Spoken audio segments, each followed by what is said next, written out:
Hello students, welcome to think Naukri. और आज हम बात करेंगे प्रेजेंट कंटिन्यूअस टेंस की। तो सबसे पहले हम प्रेजेंट कंटिन्यूअस टेंस की पहचान के बारे में जानते हैं। तो स्टूडेंट्स, इस टेंस के वाक्यों में कार्य का जारी रहना पाया जाता है तथा कार्य के जारी रहने का समय नहीं दिया गया होता है।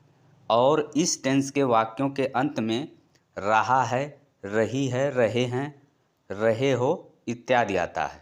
तो ये हो गई इस टेंस की पहचान। अब हम बात करते हैं इस टेंस के अफर्मेटिव सेंटेंसेज के बारे में, यानी साधारण वाक्य के बारे में। तो सबसे पहले हम अफर्मेटिव सेंटेंसेज का स्ट्रक्चर समझते हैं। तो स्टूडेंट्स, अफर्मेटिव सेंटेंस के स्ट्रक्चर के अंतर्गत सबसे पहले आता है सब्जेक्ट, फिर सब्जेक्ट के नंबर और पर्सन के अनुसार helping verb is, am, are में से कोई एक आता है। इसके बाद आती है मेन वर्ब की फोर्थ फार्म। तो मेन वर्ब की फोर्थ फार्म कैसे बनती है? मेन वर्ब के फर्स्ट फार्म के अंत में हम आईएनजी लगा दें तो मेन वर्ब की फोर्थ फार्म बन जाएगी। और सबसे लास्ट में आता है ऑब्जेक्ट।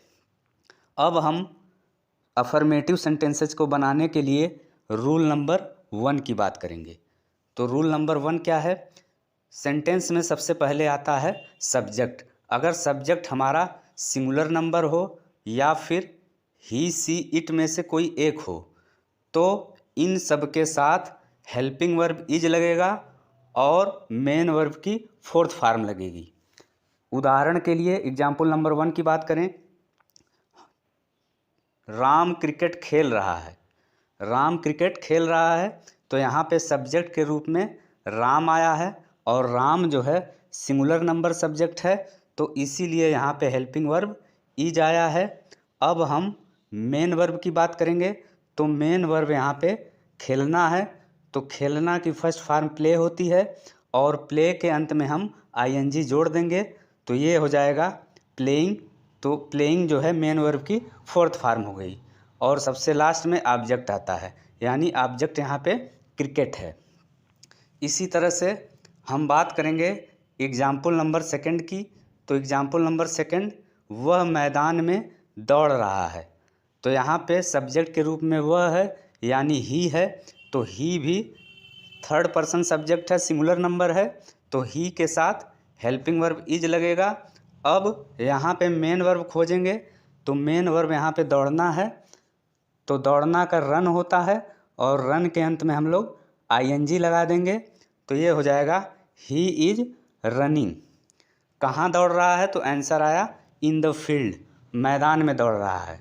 और एक बात, रन जो है मेन वर्ब की फर्स्ट फार्म है। हम बात करेंगे अफर्मेटिव सेंटेंसेज के रूल नंबर 2 की। तो अगर सेंटेंस में सब्जेक्ट प्लूरल नंबर हो या फिर यू, वी, दे में से कोई एक आया हो तो इन सब के साथ हेल्पिंग वर्ब आर का प्रयोग होगा और इसके साथ ही मेन वर्ब की फोर्थ फार्म लगेगी। अब हम इसके कुछ एग्जाम्पल्स देखते हैं। तो एग्जाम्पल नंबर 1 की बात करें, वे यात्री रेलगाड़ी की प्रतीक्षा कर रहे हैं। तो यहाँ पे सब्जेक्ट जो है वे यात्री है, यानी दोज पैसेंजर्स, और दोज पैसेंजर्स जो है प्लूरल नंबर सब्जेक्ट है, तो इसके साथ हेल्पिंग वर्ब आर का प्रयोग होगा। अब हम इस सेंटेंस में मेन वर्ब खोजेंगे। तो मेन वर्ब यहाँ पे प्रतीक्षा करना है, तो प्रतीक्षा करना का फर्स्ट फार्म होता है वेट और इसकी फोर्थ फार्म हो जाएगी वेटिंग। तो ये हो गया दोज पैसेंजर्स आर वेटिंग। किस लिए प्रतीक्षा कर रहे हैं? तो आंसर मिला फॉर द ट्रेन। इसी तरह से एग्जाम्पल नंबर 2 की बात करें, तुम पतंग उड़ा रहे हो। तो यहाँ पे सब्जेक्ट के रूप में तुम आया है, यानी कि यू आया है, तो यू के साथ भी हेल्पिंग वर्ब आर का प्रयोग होता है। और यहाँ पे मेन वर्ब हम खोजेंगे तो मेन वर्ब उड़ाना है, तो उड़ाना की फर्स्ट फार्म फ्लाई होती है और उड़ाना की फोर्थ फार्म हो जाएगी फ्लाइंग। तो ये हो जाएगा यू आर फ्लाइंग। अब क्वेश्चन उठता है कि क्या उड़ा रहे हो? तो आंसर मिला ए काइट, यानी एक पतंग उड़ा रहे हो। तो इसी तरह से अब हम रूल नंबर 3 की बात करें। तो रूल नंबर 3 के अनुसार अगर सेंटेंस में सब्जेक्ट के रूप में आई आया हो तो आई के साथ हेल्पिंग वर्ब एम का प्रयोग होगा और इसके साथ ही मेन वर्ब की फोर्थ फॉर्म लगेगी। तो अब हम इसके एग्जाम्पल की बात करें, मैं एक उपन्यास पढ़ रहा हूँ, तो यहाँ पे सब्जेक्ट के रूप में मैं आया है, यानी आई है।